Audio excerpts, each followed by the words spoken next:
word and for it to mean more than just a noun in a company's mission statement requires extraordinary effort from everyone in the organizational chart. I remember growing up when businessmen shake hands to close business deals. However, as transactions nowadays have gone complex, we have grown to trust more the written contracts than the people who make them. Before I proceed, please allow me to tell you about how the Iloilo Business Club, or IBC, as we are fondly called in that part of the country. We are a non-stock, non-profit organization composed of about 81 businessmen from both the province and city of Iloilo. Our main thrusts are policy advisory, tourism and investment promotion, and business support services. I have included our vision and mission, which is a more mature direction for us and beyond. Incidentally, we are on our 22nd year in 2012. As candidly, I might want to say, with my apologies from our friends from the Chamber of Commerce and Industry, that we started as the Alternative Business Club. To know more about us, please check us out on our website more about us and what we do. IBC is an affiliate of independent business clubs in the country, like Makati Business Club and the Cebu Business Club. IBC is composed of 15 elected members of its board of trustees, from which officers are chosen. Today's board is a nice blend of business elders and young entrepreneurs. I am somewhere in between. We have been working with both public and private stakeholders for as long as I can remember. We have worked with the national government agencies and local governments in projects like economic briefings, Iloilo River Master Plan, Agricultural Summit, Go Negosyo sa Iloilo, Infrastructure Summit, and this year, Trabajo o Negosyo, Pili Ka, with the Department of Labor and Industry, Department of Employment, and the Iloilo Provincial Tourism Summit with DOT. In terms of business support services, IBC is in the forefront because of its visible board of trustees and the dedicated team in partnership with both the public and private sector, be it local, regional, or national companies like IBM and Microsoft of late. As part of our thrust to provide policy advisory to represent the interests of business and the community at large, we are members of several organizations and policy-making bodies.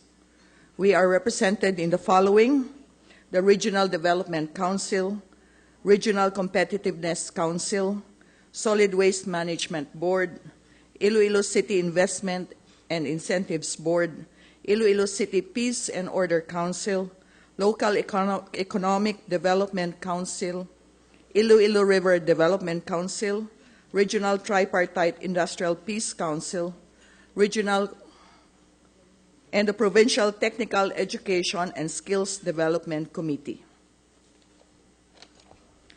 We are also involved in several tourism and investment promotion projects. Since 2000, for example, the Iloilo Business Club has been handling the marketing and promotions of Iloilo's biggest festival and the Philippines' best tourism event, the Iloilo Dinagyang Festival. I have served as treasurer of the foundation for the last 5 years. We have enough money in the bank to keep the festival rolling in and out each year. We no longer have accounts payables, and call committees liquidate their expenses every time the festival is over on or before May 30 or 31, of each year. Together with other business organizations in Iloilo, we cooperate for this biggest festival, a Grand Slam event by ATOP, together with the LGUs, DTI, and Ilonggo businessmen based in Manila. We also formed the Iloilo, what we call ILED, the Iloilo Economic Development Foundation, Inc. That was 2007 to market and promote the province and city of Iloilo as an investment hub. The private sector has infused financial capital, talent, and expertise to ensure that these collaborations accomplish the targets it is supposed to achieve. Moving forward, let me give you 4 stories of businesses in Iloilo. We have a lot of laudable practices in Iloilo that show the Ilonggo businessman's commitment to operate with utmost honesty and sincerity. With all modesty, let me start with our company. My family have been operating Nissan Iloilo S&J Motors, Inc. since February 12, 1965. Based in Iloilo, our main market is Panay and Guimaras. Our organization currently employs 40 full-time employees and approximately 20 piecemeal workers in our body and painting section. We offer Nissan vehicle sales, parts, and service 360 days a year. In this highly competitive industry, customer service satisfaction becomes the ultimate challenge towards market leadership, which is why our company is committed to deliver the highest Nissan products from our assemblers and provide the greatest value of Nissan services. Build and maintain a competent team. Harness core values of excellence, integrity, and goodwill to promote our brand of personal customer relations. Our company employees adhere to a code of conduct and rules of discipline. Our team commit to abide by the laws of the country and of our company, of our brand. They are expected to keep the company's interest to be foremost in their minds. They must maintain impartial and fair relationships with business partners, dealers, parts suppliers, and third parties. On occasion, we participate in government biddings and make an offer reflecting the suggested retail price, no more, no less, resulting to some savings for the LGU or the provincial government. No bribes, just delivery of the unit. We make fair, transparent, timely, and appropriate disclosure of the company's business activities to our stakeholders. We value diversity and respect equality. We also promote environment protection by practicing the 4 Rs: reuse, reduce, recycle, and restore.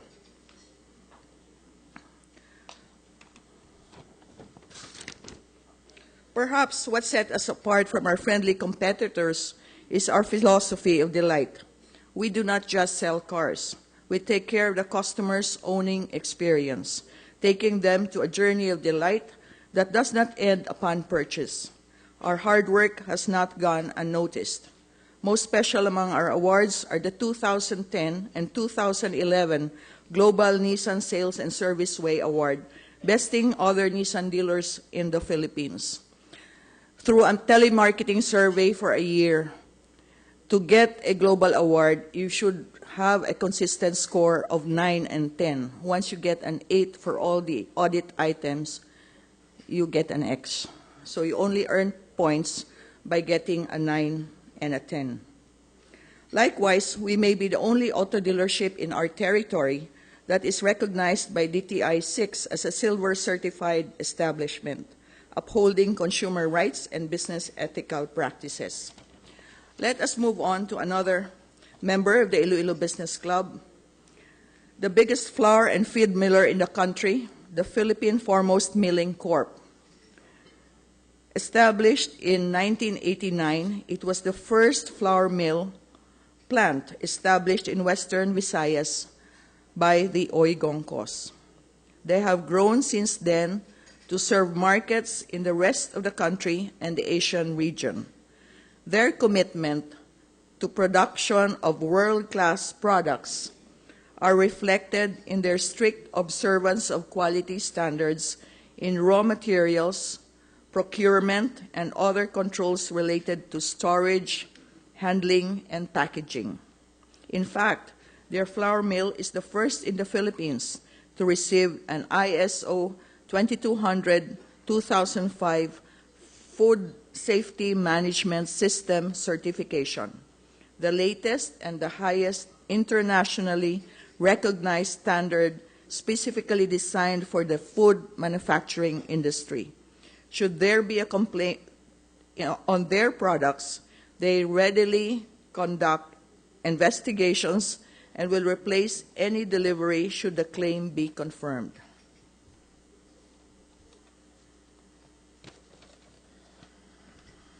Integrity in providing customers quality products is similarly valued at AM Builders Depot. Founded in 1998 by Arsenio Rafael III, it now has 14 stores all over Panay, Negros, Cebu, and Mindoro, with over 500 employees. Their company is a one-stop shop for building needs sourced in the Philippines and abroad. They make sure that they only deal with suppliers whose products have Philippine Standard Mark license with an import commodity clearance from the Department of Trade and Industry. For items that they import, they secure the ICC certificates from the DTI or get the PS mark themselves. If it has been their company policy never to buy, sell undersized tiles or low-quality tiles, which are priced very, very low, and blacklist suppliers who deliver inferior products. They train all their employees so that they can best serve their customers, especially in choosing the right brand for their needs. Their customers are guaranteed to get the best value from their products because they match any competitor's price of any apple-to-apple product comparison, plus a return policy that strictly follows the guidelines set by the Department of Trade and Industry. Last but certainly not the least among the companies is Waffle Time. Another successful Ilonggo company is Waffle Time, owned by architect Johnny Ke. Waffle Time started in September 1998 in the province of Iloilo as a simple business venture. On June 2002, Waffle Time started to penetrate the Metro Manila market and soon after opened outlets in Cebu, Cagayan de Oro, Davao, and Dagupan. He opened the business of franchising in 2004. This small business may have gone big in its operations, but its commitment to deliver delicious, nutritious, and reasonably priced waffle remains. Their waffles are always baked fresh at the store. There are no shortcuts in their operation, especially in utilizing quality ingredients from imported raw materials like egg powder and organically grown flavors like purple yams. There are other companies in Region 6 who are equally committed to make integrity synonymous with their brands and company names. But there are also businesses that don't make it. We are all here because of that, to make our stories known and encourage each other that doing good, being honest, and creating credible brands are still considered best practices. We are proud to be working with the public sector partners who are working equally hard to uphold public trust. The province and city of Iloilo has been granted the seal of good housekeeping by the Department of Interior and Local Government in 2010 and 2011. To obtain this seal, local government units are expected to rate very high in planning, budgeting, revenue mobilization, financial management, and budget execution, procurement, and resource mobilization. This is in line with the department's commitment to elevate the practice of good governance by recognizing the efforts of local government units that uphold the principles of performance, accountability, transparency, and participation.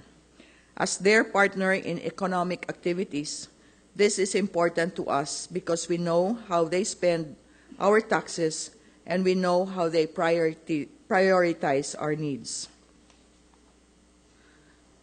Iloilo Business Club is also a proud partner of a Partnership for Better Infrastructure, which is being implemented by the Research, Education, and Institutional Development Foundation, READ Foundation, with support for the United States Agency for International Development, USAID, and the Asia Foundation. This project aims to provide technical assistance to select civic society, business associations, and/or government institutions to increase transparency and participation in the decision-making and implementing process of infrastructure projects in the Philippines. Since it started, the project is now being implemented in 6 key cities and is currently in Angeles, Bohol, Davao, Cebu, Palawan, and of course, Iloilo. Under this project, Phase 1, IBC was able to prioritize the following road projects which will have the huge economic impact to Iloilo. Roads that we call Circumferential Road 1, widening of the Haro-Leganes Road, concreting of the Radial 4 Bypass 2 Road, and construction of the Echanova Street, road from Haladoni Bridge to Diversion Road. All told, these 4 roads will amount to almost 2.5 to 3 billion pesos. After a year of implementation, the 4 road projects have significantly progressed to acquire funding from the national government through the Department of Public Works and Highways and allocations from the Countrywide Development Fund of Senator Franklin Drilon and Congressman Jerry Treñas of the Lone District of Iloilo. To be able to monitor this project, we are also an accredited civic society organization of DPWH.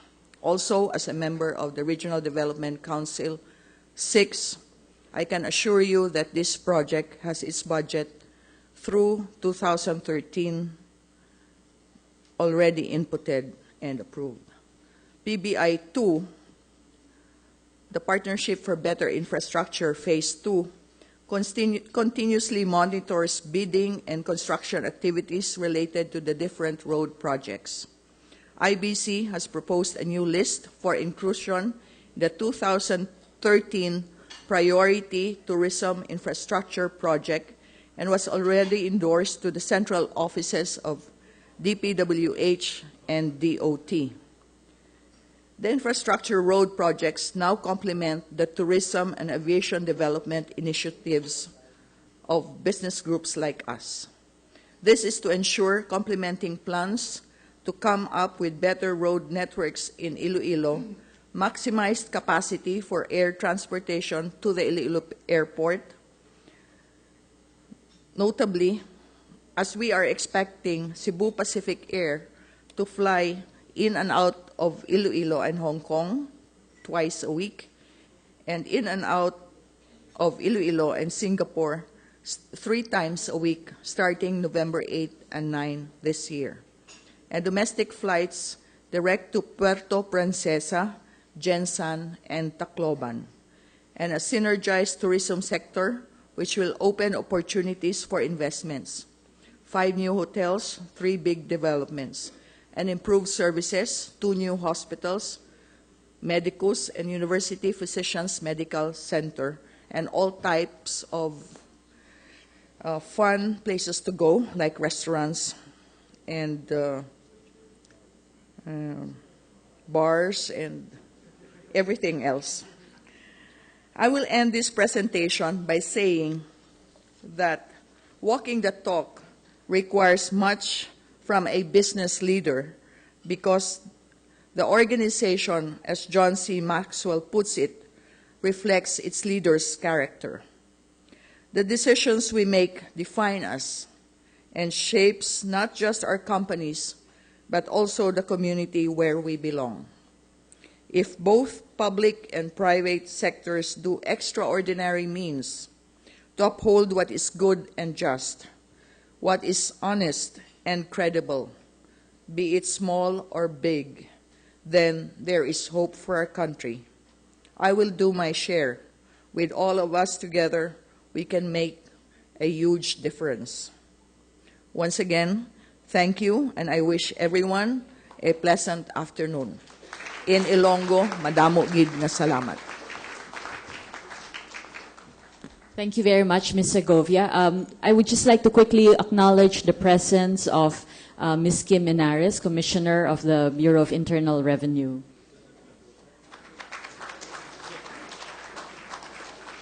Good afternoon, ma'am.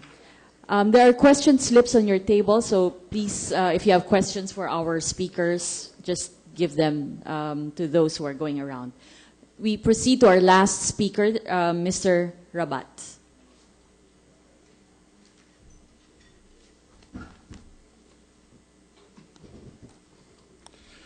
Good afternoon, ladies and gentlemen. I'm representing my chairman, Engineer Vicente Lau, chairman of the Mindanao Business Council, co-chair of the Regional Development Council for Region 11. I am Louis Rabat. I am a private sector representative of the Regional Development Council. I chair the Infrastructure Development Committee. I'm also a trustee for the coconut industry of the Mindanao Business Council. The organization I come from is called the Mindanao Business Council, an island-wide organization that brings together leading business support institutions, producer organizations, and trade associations. The Mindanao Business Council, Inc. represents the Mindanao business community and envisions to be an effective catalyst for Mindanao's economic development. We are committed in creating innovative business solutions aimed at generating employment, increasing livelihood opportunities, reducing the cost of doing business in Mindanao, and improving the competitiveness of the island's private sector. We continually engage in partnership with government agencies, international development organizations, research institutions, and civil society groups to bring about the transformation of Mindanao's economy, leading to increased employment, higher incomes, and a better life for its people. The MBC is guided by the principles of goodwill and trust, virtues that have become the organization's guidepost in formulating its policy